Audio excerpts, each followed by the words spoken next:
1 ಗ್ರಾಮದ ಹತ್ರ ನಮ್ಗೆ ಸಿಕ್ಕಿರೋವಂಥ ಮಣ್ಣು. ಇದು ರಂಗೋಲಿ ಮಣ್ಣು, ಇದರಲ್ಲಿ ನಾವು ಬೆಳೆ ಬೆಳೆಯೋಕ್ಕಾಗಲ್ಲ. ಇದು ಗೊರ್ಜು ಮಣ್ಣು, ಇದೇನಿದ್ರು ಕೂಡ ಕಟ್ಟಡ ಕಟ್ಟಲಿಕ್ಕೆ, ರಸ್ತೆಗಳನ್ನು ಭದ್ರಪಡಿಸೋದಕ್ಕಾಗುವಂಥದ್ದು ಜಂಬಿಟ್ಟಿಗೆ ತಯಾರು ಮಾಡ್ತಕ್ಕಂಥ ಈ ಮಣ್ಣು ಫಲವತ್ತಾದಂಥ ಮಣ್ಣು, ಇದರಲ್ಲಿ ನಾವು ಬೆಳೆ ಬೆಳಿಬೋದು. ಈ ಮಣ್ಣು ಕೂಡ ಕಾಡು ಮಣ್ಣು, ಫಲವತ್ತಾದಂಥ ಮಣ್ಣು, ನಾವು ಬೆಳೆ ಬೆಳಿಬೋದು. ಇದರಲ್ಲೂ ಕೂಡ ಬೆಳೆ ಬೆಳಿಬೋದು, ಇದು ಬೆಳೆ ಬೆಳಿಬೋದು. ಆದರೆ ಇದು ತಿಪ್ಪೆ ಗೊಬ್ಬರ. ಈ ತಿಪ್ಪೆ ಗೊಬ್ಬರದಲ್ಲಿ ನಾವು ಹಸಿರೆಲೆ ಗೊಬ್ಬರಗಳು, ಮರಗಿಡದ ಗೊಬ್ಬರಗಳು, ಜಾನುವಾರುಗಳ ಸಗಣಿ ಇಕ್ಕೆಗಳು ಇವೆಲ್ಲವನ್ನು ನಾವು ಯಾವಾಗ ಸೇರಿಸ್ತೀವೋ ಅದು ಉತ್ಕೃಷ್ಟವಾದಂಥ ಗೊಬ್ಬರ ಆಗುತ್ತೆ. ಈ ಗೊಬ್ಬರವನ್ನು ಭೂಮಿಗೆ ಕೊಟ್ಟರೆ ಅದು ಮುಷ್ಟಾನ್ನ ಆಗುತ್ತೆ. ಮತ್ತು ಮಣ್ಣನ್ನು ಪರೀಕ್ಷೆ ಮಾಡ್ಕೊಳ್ತಕ್ಕಂಥಕ್ಕೆ, ನಮ್ಮ ಹೊಲದ ಮಣ್ಣನ್ನು ನಾವೇ ಪರೀಕ್ಷೆ ಮಾಡ್ಕೊಳ್ತಕ್ಕಂಥದ್ದಕ್ಕೆ ಇದೊಂದು ಸುಲಭವಾದಂಥ ವಿಧಾನ. ನಮ್ಮ ಮಣ್ಣನ್ನು ಮೇಲ್ಭಾಗದ 4 ಇಂಚು ಮಣ್ಣನ್ನು ನಮ್ಮ ಹೊಲದಲ್ಲಿ ತಗೊಂಡು ಇಂಥ ಒಂದು ಬಾಟ್ಲಿಗೆ ಅರ್ಧ ಬಾಟ್ಲಿಗೆ ತುಂಬಿಸಿ ಅದಕ್ಕೆ ನಮಗೆ ಒಣಗಿರ್ತಕ್ಕಂಥ ಮಣ್ಣಾದರೆ ತುಂಬ ನೀರು ಹಾಕಬೇಕು. ಹಸಿ ಮಣ್ಣಿರುವಾಗ 3/4 ಭಾಗಕ್ಕೆ ನೀರು ಹಾಕಿ ಅದನ್ನು 5 ರಿಂದ 10 ನಿಮಿಷ ಚೆನ್ನಾಗಿ ಕಲಕಬೇಕು. ಮಣ್ಣಿಲ್ಲ ಅಂದರೆ ನಾವಿಲ್ಲ, ನಾವು ಸತ್ತರೆ ಮಣ್ಣಿಗೆ, ಮಣ್ಣೇ ಸತ್ತರೆ ಎಲ್ಲಿಗೆ ಅನ್ನುವಂಥ ಒಂದು ಪ್ರಶ್ನೆ ಇವತ್ತು ಉದ್ಭವ ಆಗ್ತಾ ಇದೆ. ನಮಸ್ಕಾರ, ನನ್ನ ಹೆಸರು ಅಕ್ಡಿ ಸಾಲು ಪ್ರಭಾಕರ್ ಅಂತಂದು. ನಮ್ಮದು ಒಂದು ಸಾಯಿಲ್ ಅನ್ನುವಂಥ ಒಂದು ಸಂಸ್ಥೆ ಬೆಂಗಳೂರಲ್ಲಿದೆ. ನಮ್ಮ ಸಾಯಿಲ್ ಸಂಸ್ಥೆಯ ಸಂಸ್ಥಾಪಕರಾದಂತಹ ಶ್ರೀಯುತ ವಾಸು ಸರ್ ಅವರು ಸ್ಥಾಪನೆ ಮಾಡಿದಂಥ ಸಂಸ್ಥೆ. ಮಣ್ಣಿನ ಒಂದು ಆರೋಗ್ಯವನ್ನು ಯಾವ ರೀತಿ ನಾವು ಕಾಪಾಡಬೇಕು ಅನ್ನುವಂಥ ಒಂದು ಉದ್ದೇಶ ಇಟ್ಕೊಂಡು ಇವತ್ತು ರೈತರ ಒಂದು ಕಷ್ಟ ಸುಖಗಳು ಏನಿದೆ ಅನ್ನುವಂಥದ್ದಕ್ಕೆ ಮಾಹಿತಿ ಮತ್ತು ಮಾರ್ಗದರ್ಶನವನ್ನು ಕೊಡ್ತಕ್ಕಂಥ ಕೆಲಸವನ್ನು ಮಾಡಿಕೊಂಡು, ಮತ್ತು ಬಹುಬೆಳೆ ಪದ್ಧತಿಗಳನ್ನು ಅಕ್ಕಡಿ ಸಾಲಲ್ಲಿ ಮಳೆ ಆಧಾರದಲ್ಲಿ ಯಾವ ರೀತಿ ನಾವು ಬೆಳೆದು ರೈತರಿಗೆ ಒಂದು ಮಾದರಿ ಆಗ್ಬೋದು ಅನ್ನೋದನ್ನು ತೋರಿಸ್ಕೊಡ್ತಾ ಮಣ್ಣಿನ ಫಲವತ್ತತೆಯನ್ನು ಮತ್ತು ವೈವಿಧ್ಯತೆಯನ್ನು ಕಾಪಾಡುವಂಥ ದೃಷ್ಟಿಯಲ್ಲಿ ನಮ್ಮ ಸಂಸ್ಥೆ ಕೆಲಸ ಮಾಡ್ಕೊಂಡಿದ್ದೀವಿ. ಇವತ್ತು ಉದಾಹರಣೆಗೆ ನಾನು ಇಲ್ಲೊಂದು ಚಾರ್ಟ್ ತೋರಿಸ್ತಿದ್ದೀನಿ. ಇಲ್ಲಿ ಒಂದು ಮನುಷ್ಯನ ಚಿತ್ರ ಕಾಣ್ತಾ ಇದೆ, ಇಲ್ಲಿ ಒಂದು ಗಿಡ ಕಾಣ್ತಿದೆ. ಆದರೆ ಇದಕ್ಕೆ ನಾವು ಟೈಟಲ್ ಕೊಟ್ಟಿರುವಂಥದ್ದು ಸಜೀವಿ ಮಣ್ಣು. ಸಜೀವಿ ಮಣ್ಣು ಮತ್ತು ಪೋಷಕಾಂಶಗಳ ತವರು ಅಂತ ನಾವು ಹೇಳಿ. ಇದಕ್ಕೆ ನಮ್ಮ ಹಿರಿಯರಾದಂಥ ಪುರಂದರದಾಸರು ಒಂದು ಮಾತು ಹೇಳಿದ್ದಾರೆ, ಮಣ್ಣಿಂದ ಕಾಯ ಮಣ್ಣಿಂದ ಜೀವ, ಮಣ್ಣು ಬಿಟ್ಟವರಿಗೆ ಆಧಾರ ಇಲ್ಲ ಅಂತ. ಆದರೆ ದಾಸಶ್ರೇಷ್ಠರ ಆ ಮಾತು ಹೇಳಿರುವಂಥ ಸಮಯದಲ್ಲಿ ನಮ್ಮ ಸಂಸ್ಥೆ ಅದನ್ನೇ ಒಂದು ಗುರಿ ಉದ್ದೇಶ ಇಟ್ಕೊಂಡು ಮನುಷ್ಯನಿಗೆ ಬೇಕಾಗಿರ್ತಕ್ಕಂಥ ಪೌಷ್ಟಿಕ ಆಹಾರ ದೊರೆಯುವಂಥದ್ದು ಮಣ್ಣಿಂದ. ಆದರೆ ಆ ಮಣ್ಣಿಂದ ನೇರವಾಗಿ ದೊರೆಯೋದಿಲ್ಲ. ಆದರೆ ಆ ಮಣ್ಣಲ್ಲಿ ಬೆಳೆದಿರ್ತಕ್ಕಂಥ ಗಿಡ, ಆ ಗಿಡ ಆರೋಗ್ಯವಾಗಿದ್ದರೆ ಆ ಗಿಡದಲ್ಲಿ ಬೆಳೆದಿರ್ತಕ್ಕಂಥ ಆಹಾರ ಧಾನ್ಯಗಳನ್ನು ನಾವು ಸೇವನೆ ಮಾಡಿದಾಗ ನಮ್ಮ ಆರೋಗ್ಯ ಕೂಡ ಚೆನ್ನಾಗಿರುತ್ತೆ. ಆದರೆ 1960ರ ನಂತರ, ಹಸಿರು ಕ್ರಾಂತಿ ಬಂದ ನಂತರ ರಾಸಾಯನಿಕಗಳ ಬಳಕೆಗಳನ್ನು ನಮ್ಮ ಭೂಮಿಗೆ ಮಾಡ್ಕೊಂಡಿದ್ದರಿಂದ, ಕಳೆನಾಶಕಗಳನ್ನು ಬಳಸಿದ್ರಿಂದ ಇವತ್ತು ನಮ್ಮ ಭೂಮಿಯಲ್ಲಿ ಬೆಳೆಯುವಂಥ ಯಾವುದೇ ಬೆಳೆಯಲ್ಲಿ ಸತ್ವಯುತವಾದ ಪೌಷ್ಟಿಕತೆ ಇಲ್ಲ. ಆದರೆ ಇವತ್ತು ನಮ್ಮ ಮೈಸೂರಲ್ಲಿ ದೇಸಿ ಬೀಜಗಳ ಉತ್ಸವವನ್ನು ಆಯೋಜನೆ ಮಾಡಿ ಈ ಕಾರ್ಯಕ್ರಮದಲ್ಲಿ ನಮ್ಮ ಸಹಜ ಸಮೃದ್ಧ ಕೃಷ್ಣ ಪ್ರಸಾದ್ ಸರ್ ಅವರು ಮತ್ತು ಸರ್ಕಾರದ ನಮ್ಮ ಕರ್ನಾಟಕ ಸರ್ಕಾರ ಜೀವ ವೈವಿಧ್ಯ ಮಂಡಳಿ ಸದಸ್ಯರು ಆಯೋಜನೆ ಮಾಡಿ ನಮ್ಮ ಸಾಯಿಲ್ ಸಂಸ್ಥೆ ಕಡೆಯಿಂದ ಜನರಿಗೆ ಒಂದಷ್ಟು ಮಾಹಿತಿಯನ್ನು ಕೊಡಿ ರೈತರಿಗೆ. ಯಾಕೆ ಅಂತಂದರೆ ಆರೋಗ್ಯವೇ ಭಾಗ್ಯ ಅನ್ನುವಂಥ ಮಾತನ್ನು ನಾವೆಲ್ಲರೂ ಹೇಳ್ತೀವಿ. ಆದರೆ ಇವತ್ತು ನಮ್ಮ ಆರೋಗ್ಯಗಳು ಯಾವ ರೀತಿ ಆಗಿದೆ ಅಂತಂದರೆ, ಕೂತ ಜಾಗದಲ್ಲೇ ಕೊಳೆತು ಹೋಗಿರ್ತಕ್ಕಂಥ ಹಣ್ಣು ರೀತಿಯಲ್ಲಿ ನೋಡಲಿಕ್ಕೆ ನಾವು ಮನುಷ್ಯರಾಗಿದ್ದೀವಿ ಬಿಟ್ಟರೆ ಪ್ರತಿನಿತ್ಯ ನಮ್ಮ ಆರೋಗ್ಯದಲ್ಲಿ ನಾನಾ ರೀತಿಯ ಸಮಸ್ಯೆ. ಆದರೆ ನಮ್ಮ ಹಿರಿಯರು 100 ವರ್ಷ, 110 ವರ್ಷ, 120 ವರ್ಷ ಬದುಕ್ತಿದ್ರು. ಆದರೆ ಅವತ್ತು ಅವರು ಆರೋಗ್ಯವಾಗೇ ಇರ್ತಾಯಿದ್ರು. ಆದರೆ ಅದಕ್ಕೆ ಕಾರಣ ಏನು ಅನ್ನುವಂಥದ್ದನ್ನು ಇತ್ತೀಚೆಗೆ ನಮ್ಮ ವೈದ್ಯರು, ಸರ್ಕಾರ ಮತ್ತು ವಿಜ್ಞಾನಿಗಳು ಪರಿಶೀಲನೆ ಮಾಡಿದಾಗ ನಮ್ಮ ಭೂಮಿಗೆ ನಾವು ಕೊಡ್ತಿರ್ತಕ್ಕಂಥ ರಾಸಾಯನಿಕಗಳು ಮತ್ತು ಔಷಧಿಗಳಿಂದನೇ ಇವತ್ತಿನ ಮನುಷ್ಯನ ಆರೋಗ್ಯ ಮತ್ತು ಆಯಸ್ಸು ಕಡಿಮೆ ಆಗ್ತಿದೆ ಅನ್ನುವಂಥದ್ದನ್ನು ಆಲೋಚನೆ ಮಾಡಿ ಹೇಳಿ. ಅದಕ್ಕಾಗಿಯೇ ಇವತ್ತು ನಮ್ಮ ಸರ್ಕಾರ ಕೂಡ ಹೆಚ್ಚಿನದಾಗಿ ರಾಜ್ಯ ಸರ್ಕಾರ ಆಗಿರ್ಬೋದು, ಕೇಂದ್ರ ಸರ್ಕಾರ ಆಗಿರ್ಬೋದು, ಸಾವಯವ ನೈಸರ್ಗಿಕ ಕೃಷಿಗೆ ಹೆಚ್ಚು ಒತ್ತು ಕೊಡ್ತಿದ್ದಾರೆ. ರೈತರಾದಂಥವರು ನೀವು ಬೆಳೆಯುವಂಥ ಬೆಳೆಗಳನ್ನು ನೈಸರ್ಗಿಕವಾಗಿ ಹೆಚ್ಚಾಗಿ ಬೆಳೀರಿ, ಮನುಷ್ಯನ ಆರೋಗ್ಯ ಚೆನ್ನಾಗಿರಲಿ ಅನ್ನುವಂಥ ಧ್ಯೇಯವನ್ನು ಇಟ್ಕೊಂಡು. ಆದರೆ 1960ರ ನಂತರ ಇವತ್ತಿಗೆ 65 ವರ್ಷ ಆಯಿತು. 65 ವರ್ಷಗಳಲ್ಲೇ ನಮ್ಮ ಆರೋಗ್ಯದ ಮೇಲೆ ಮತ್ತು ಮಣ್ಣಿನ ಮೇಲೆ ಮತ್ತು ಪರಿಸರದ ಮೇಲೆ ಹವಾಮಾನದಲ್ಲಿ ಆಗ್ತಕ್ಕಂಥ ಏರುಪೇರುಗಳಲ್ಲೂ ಕೂಡ ವ್ಯತ್ಯಾಸ ಕಂಡಿದೆ. ಆದರೆ ಇದೆಲ್ಲವನ್ನು ತಡೆಗಟ್ಟಬೇಕು ಅನ್ನುವಂಥದ್ದಾದರೆ ಇವತ್ತಿನ ಹವಾಮಾನದಲ್ಲಿ ಆಗ್ತಕ್ಕಂಥ ಏರುಪೇರುಗಳನ್ನು ತಡೆಯಲಿಕ್ಕೆ ಅಂದರೆ ಮೊದಲು ನಾವು ಮಣ್ಣಿನ ಆರೋಗ್ಯದ ಕಡೆ ಗಮನ ಕೊಡ್ತೀವಿ. ಹೇಗೆ ಮಣ್ಣಿನ ಆರೋಗ್ಯವನ್ನು ಸುಧಾರಣೆ ಮಾಡಬೇಕು ಅಂತಂದರೆ ನೈಸರ್ಗಿಕವಾಗಿ ಸಿಗ್ತಕ್ಕಂಥ ನಮ್ಮ ಕುಟುಂಬಗಳಲ್ಲಿ ನಮ್ಮದೇ ಸದಸ್ಯರ ಥರ ಇರ್ತಕ್ಕಂತಹ ಜಾನುವಾರುಗಳನ್ನು ಹೆಚ್ಚಾಗಿ ಸಾಕಬೇಕು. ಯಾಕೆಂದರೆ ನಮ್ಮ ಭಾರತ ದೇಶ ಮೊದಲಿನಿಂದಲೂ ಕೂಡ ಗೋ ಸಂಸ್ಕೃತಿಯನ್ನು ಬೆಳೆಸ್ಕೊಂಡಿರ್ತಕ್ಕಂಥ ಗೋವು, ಕುರಿ, ದನ, ಮೇಕೆ ಎಲ್ಲವೂ ಕೂಡ, ಅದರ ಜೊತೆಗೆ ಮರಗಿಡಗಳು, ಈ ಮರಗಿಡಗಳು ಪ್ರಕೃತಿ ಪೂರಕ. ಇವೆಲ್ಲ ಕೂಡ ಮಳೆ ಬಿದ್ದಂಥ ಸಮಯದಲ್ಲಿ ಪ್ರಾಣಿ ಪಕ್ಷಿಗಳ ಹಿಕ್ಕೆ, ಮರಗಿಡಗಳಿಂದ ಬಿದ್ದಿರ್ತಕ್ಕಂಥ ಎಲೆಗಳು ಇವೆಲ್ಲ ಕೂಡ ಹರಿದು ಕೆರೆ ಕುಂಟೆಗೆ ಸೇರ್ತವೆ. ಆ ಕೆರೆ ಕುಂಟೆಗಳಲ್ಲಿರ್ತಕ್ಕಂಥ ಮಣ್ಣು, ಗೋಡು ಮಣ್ಣು ಏನಿದೆಯೋ ಅದನ್ನು ನಮ್ಮ ಹಿರಿಯರು ಮೊದಲೇನು ಮಾಡ್ತಿದ್ರು, ಜಮೀನಿಗೆ ಸಾಕಾಣಿಕೆ ಮಾಡ್ತಿದ್ರು. ಸಾಗಾಣಿಕೆ ಮಾಡಿ ಆ ಮಣ್ಣಿನ ಫಲವತ್ತತೆಯನ್ನು ಜಾಸ್ತಿ ಮಾಡ್ಕೊಂಡು ಜಲ ಸಂರಕ್ಷಣೆಯೂ ಮಾಡ್ತಾಯಿದ್ರು, ಭೂಮಿಯ ಫಲವತ್ತತೆಯನ್ನು ಹೆಚ್ಚು ಮಾಡ್ತಿದ್ರು, ಮನುಷ್ಯನಿಗೆ ಬೇಕಾಗಿರ್ತಕ್ಕಂಥ ಆಹಾರದಲ್ಲಿ ಪೌಷ್ಟಿಕತೆಯನ್ನು ತುಂಬ್ತಾಯಿದ್ರು. ಈ ಕೆಲಸವನ್ನು ಮತ್ತೆ ಸರ್ಕಾರಗಳು ರೂಢಿಸ್ಕೊಂಡು, ಸಂಘ ಸಂಸ್ಥೆಗಳವರು ಅದನ್ನು ರೂಢಿಸ್ಕೊಂಡು ನಾವು ಮುಂದುವರೆದರೆ ಮತ್ತೆ ನಮ್ಮ ಮಣ್ಣಿನ ಆರೋಗ್ಯ ಸುಧಾರಣೆ ಆಗುತ್ತೆ. ಮಣ್ಣಿನ ಆರೋಗ್ಯ ಸುಧಾರಣೆ ಆದಾಗ ಹವಾಮಾನದಲ್ಲಾಗ್ತಕ್ಕಂಥ ಏರುಪೇರುಗಳು ಸುಧಾರಣೆ ಆಗುತ್ತೆ, ನಮ್ಮ ಆಹಾರದಲ್ಲೂ ಕೂಡ ಪೌಷ್ಟಿಕತೆ ಹೆಚ್ಚಾಗುತ್ತೆ. ಆವಾಗ ನಾವು ಕೂಡ ಆರೋಗ್ಯವಂತರಾಗ್ತೀವಿ ಅನ್ನುವಂಥದ್ದಕ್ಕಾಗಿಯೇ ನಮ್ಮ ಸಾಯಿಲ್ ಸಂಸ್ಥೆ ಇಷ್ಟೆಲ್ಲ ಕಾರ್ಯಚಟುವಟಿಕೆಗಳನ್ನು ಇಡೀ ರಾಜ್ಯ, ದೇಶ, ಹೊರ ರಾಜ್ಯಗಳಲ್ಲೂ ಕೂಡ ಆಯೋಜನೆ ಮಾಡಿ ತಿಳಿಸುವಂಥ ಕೆಲಸಗಳನ್ನು ಮಾಡ್ತಾಯಿದ್ವಿ. ಅದಕ್ಕೆ ಪ್ರೇರಣೆಯಾಗಿ ಇವತ್ತು ಸರ್ಕಾರ ಮತ್ತು ಸ್ವಯಂ ಸೇವಾ ಸಂಸ್ಥೆಗಳು ಕೂಡ ನಮಗೆ ಸಹಕರಿಸ್ತಾ ಇದ್ದಾವೆ. ಅದೇ ರೀತಿ ರೈತ ಬಾಂಧವರು ಮತ್ತು ರೈತ ಸಂಘಗಳವರು ಕೂಡ ಸಹಕರಿಸ್ತಾ, ಸಾರ್ವಜನಿಕರು ಕೂಡ ಮತ್ತು ವಿದ್ಯಾರ್ಥಿಗಳು ಕೂಡ ಇವತ್ತು ಹೆಚ್ಚಿನದಾಗಿ ಇದು ಮಾಡ್ತಿದ್ದಾರೆ. ಸರ್ಕಾರದಲ್ಲಿ ಇರ್ತಕ್ಕಂಥ ಕೇವಿಕೆಗಳು ಮತ್ತು ಕೃಷಿ ಇಲಾಖೆ, ತೋಟಗಾರಿಕೆ ಇಲಾಖೆಗಳವರು ಕೂಡ ಇವತ್ತು ಈ ನೈಸರ್ಗಿಕ ಕೃಷಿಗೆ ಹೆಚ್ಚಿನ ಒತ್ತನ್ನು ಕೊಡುವಂಥ ಕೆಲಸ ಮಾಡ್ತಿದ್ದಾರೆ. ಇದನ್ನು ಹಿಂಗೆ ಅಭಿವೃದ್ಧಿಪಡಿಸಬೇಕು ಅನ್ನುವಂಥದ್ದನ್ನು ಇವತ್ತು ಈ ಮೀಡಿಯಾ ಮುಖಾಂತರ ನಾನು ಎಲ್ರಿಗೂ ತಿಳಿಸುವಂಥ ಕೆಲಸ ಮಾಡ್ತಾಯಿದ್ದೀನಿ. 1 ಗ್ರಾಮದ ಹತ್ರ ನಮಗೆ ಸಿಕ್ಕಿರೋವಂಥ ಮಣ್ಣು ಇದು ರಂಗೋಲಿ ಮಣ್ಣು. ಇದರಲ್ಲಿ ನಾವು ಬೆಳೆ ಬೆಳೆಯೋಕ್ಕಾಗಲ್ಲ. ಇದು ಗೊರ್ಜು ಮಣ್ಣು. ಇದೇನಿದ್ರು ಕೂಡ ಕಟ್ಟಡ ಕಟ್ಟಲಿಕ್ಕೆ, ರಸ್ತೆಗಳನ್ನು ಭದ್ರಪಡಿಸೋದಕ್ಕಾಗುವಂಥದ್ದು ಜಂಬಿಟ್ಟಿಗೆ ತಯಾರು ಮಾಡ್ತಕ್ಕಂಥ ಈ ಮಣ್ಣು ಫಲವತ್ತಾದಂಥ ಮಣ್ಣು. ಇದರಲ್ಲಿ ನಾವು ಬೆಳೆ ಬೆಳಿಬೋದು. ಈ ಮಣ್ಣು ಕೂಡ ಕಾಡು ಮಣ್ಣು, ಫಲವತ್ತಾದಂಥ ಮಣ್ಣು, ನಾವು ಬೆಳೆ ಬೆಳಿಬೋದು. ಇದರಲ್ಲೂ ಕೂಡ ಬೆಳೆ ಬೆಳಿಬೋದು, ಇದು ಬೆಳೆ ಬೆಳಿಬೋದು. ಆದರೆ ಇದು ತಿಪ್ಪೆ ಗೊಬ್ಬರ. ಈ ತಿಪ್ಪೆ ಗೊಬ್ಬರದಲ್ಲಿ ನಾವು ಹಸಿರೆಲೆ ಗೊಬ್ಬರಗಳು, ಮರಗಿಡದ ಗೊಬ್ಬರಗಳು, ಜಾನುವಾರುಗಳ ಸಗಣಿ ಇಕ್ಕೆಗಳು ಇವೆಲ್ಲವನ್ನು ನಾವು ಯಾವಾಗ ಸೇರಿಸ್ತೀವೋ ಅದು ಉತ್ಕೃಷ್ಟವಾದಂಥ ಗೊಬ್ಬರ ಆಗುತ್ತೆ. ಈ ಗೊಬ್ಬರವನ್ನು ಭೂಮಿಗೆ ಕೊಟ್ಟರೆ ಅದು ಮುಷ್ಟಾನ್ನ ಆಗುತ್ತೆ. ನಾವು ಒಂದೇ ಊಟವನ್ನು ತಿನ್ನೋಕ್ಕಾಗಲ್ಲ. ಅದರಲ್ಲಿ ಪಲ್ಯ, ಧಾನ್ಯ ಹೆಂಗಿರುತ್ತೋ ಅದೇ ರೀತಿ ಈ ಮಣ್ಣಲ್ಲಿ, ತಿಪ್ಪೆ ಗೊಬ್ಬರದಲ್ಲಿ ಸಗಣಿ ಗೊಬ್ಬರ, ಹಸಿರೆಲೆ ಗೊಬ್ಬರ, ಬೇರೆ ಬೇರೆ ತ್ಯಾಜ್ಯಗಳು ಎಲ್ಲ ಸೇರಿದೆ ಅಂದರೆ ನಮಗೆ ಮುಷ್ಟಾನ್ನ ಯಾವ ರೀತಿ ಇರುತ್ತೋ ಅದೇ ರೀತಿಯಲ್ಲಿ ಭೂಮಿಯಲ್ಲಿರುವಂಥ ಜೀವಾಣುಗಳಿಗೆ ಇದು ಮುಷ್ಟಾನ್ನ ಆಗುತ್ತೆ. ಈ ಗೊಬ್ಬರವನ್ನು ನಾವು ಹೆಚ್ಚಿನದಾಗಿ ನಮ್ಮ ಭೂಮಿಗೆ ಕೊಟ್ಟಿದ್ದೀವಿ ಅಂದರೆ ಗಿಡ, ಮರ, ಪ್ರಕೃತಿ, ನೀರಿನ ಒಂದು ಇಂಗುವಿಕೆ ಕೂಡ ಹೆಚ್ಚಾಗುತ್ತೆ. ಇವೆಲ್ಲವನ್ನು ಕೂಡ ಒಂದು ಮಣ್ಣಿನ ಸಂರಕ್ಷಣೆ, ಜಲ ಸಂರಕ್ಷಣೆ, ಪ್ರಕೃತಿ ಪೂರಕವಾದಂಥ ಕೃಷಿಗೆ ನಾವು ಹೆಚ್ಚು ಒತ್ತು ಕೊಡಬೇಕು ಅನ್ನುವಂಥದ್ದನ್ನು ತಿಳಿಸುವಂಥ ಕೆಲಸ. ಈ ಮಣ್ಣಿಗೆ ಯಾವತ್ತೂ ಕೂಡ ತಿಪ್ಪೆ ಗೊಬ್ಬರದಲ್ಲಿ ಉತ್ಕೃಷ್ಟವಾದಂಥದ್ದು ಇರುತ್ತೆ.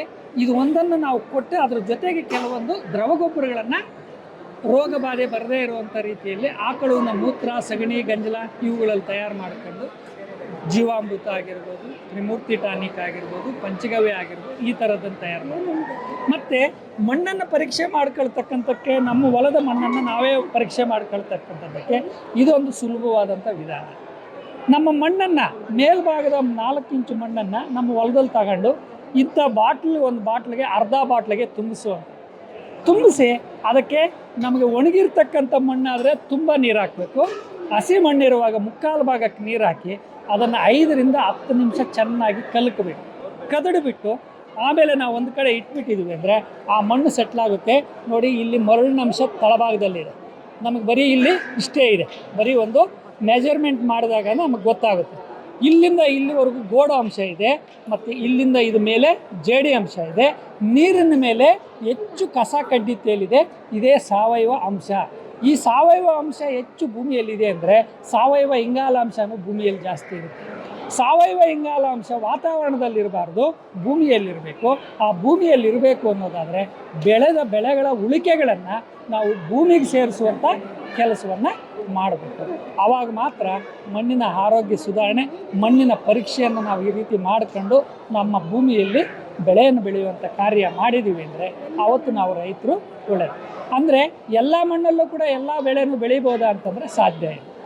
ಆ ಮಣ್ಣಿನ ಗುಣಧರ್ಮವನ್ನು ಅರ್ಥ ಮಾಡ್ಕೊಂಡು ಬೆಳೆ ಬೆಳೆಯುವಂಥ ನಿರ್ಧಾರವನ್ನು ಮಾಡಬೇಕು.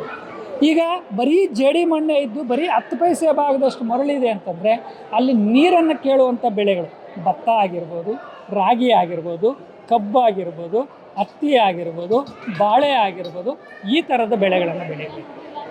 ಅಕಸ್ಮಾತ್ ಮರಳು 40%, ಗೋಡು 40%, 20% ಜೇಡಿ ಇದೆ ಅಂದರೆ ಎಲ್ಲ ರೀತಿಯ ಬೆಳೆಗಳನ್ನು ಬೆಳಿಬೋದು.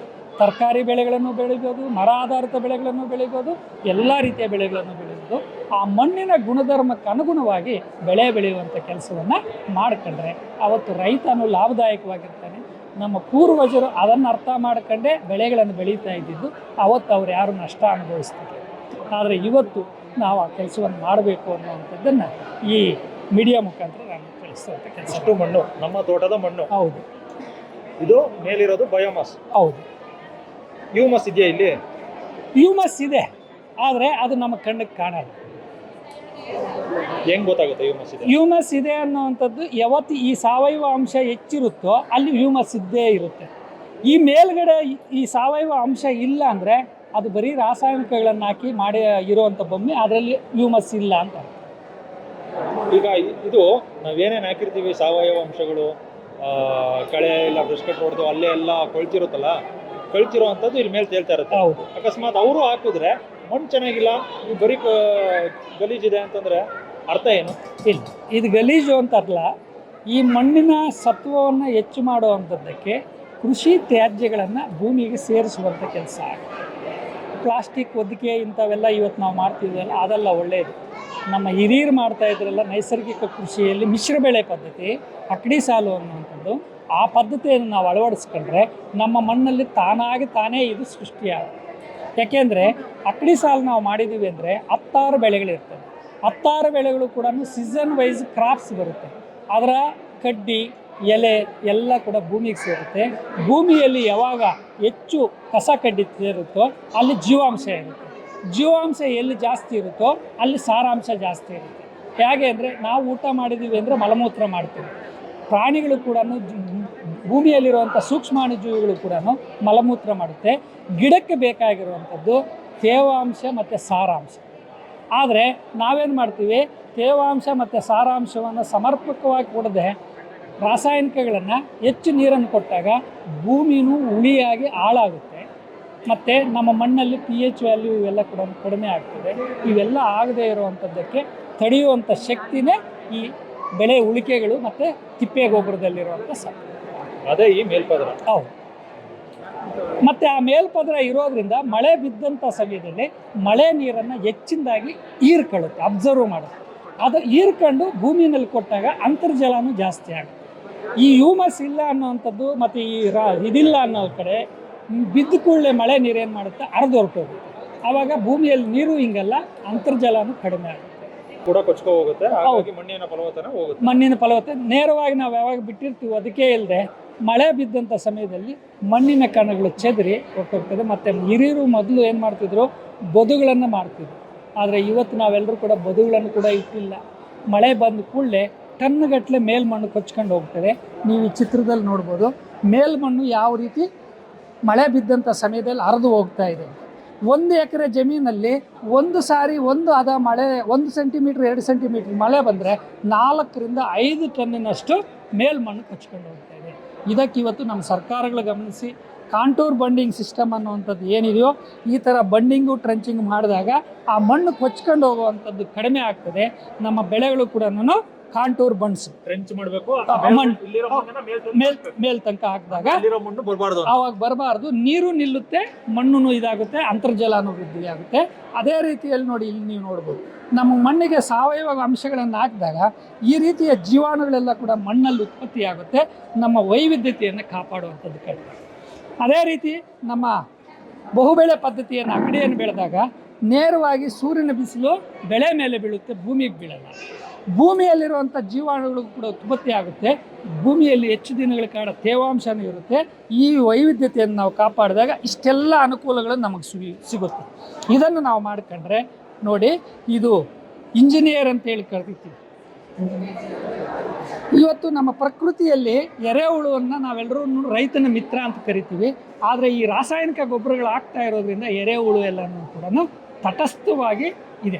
ಆದರೆ ಅದನ್ನು ಮತ್ತೆ ವೃದ್ಧಿ ಮಾಡಬೇಕು ಅಂದರೆ ಈ ಸಾವಯವ ಅಂಶಗಳನ್ನು ನಾವು ಹೆಚ್ಚಿನದಾಗಿ ಕೊಟ್ಟಿದ್ದೀವಿ ಅಂದರೆ ನಮ್ಮ ಮಣ್ಣಲ್ಲಿ ಈ ಥರ ಜೀವಾಣುಗಳು ಉತ್ಪತ್ತಿಯಾಗಿ ಎರೆಹುಳುನು ಇದಾಗುತ್ತೆ, ನೀರು ಕೂಡ ಪರಿಶುಭ್ರವಾಗಿ ಭೂಮಿ ಒಳಗಡೆ ಇಂಗುವಂಥ ಕೆಲಸ ಆಗುತ್ತೆ.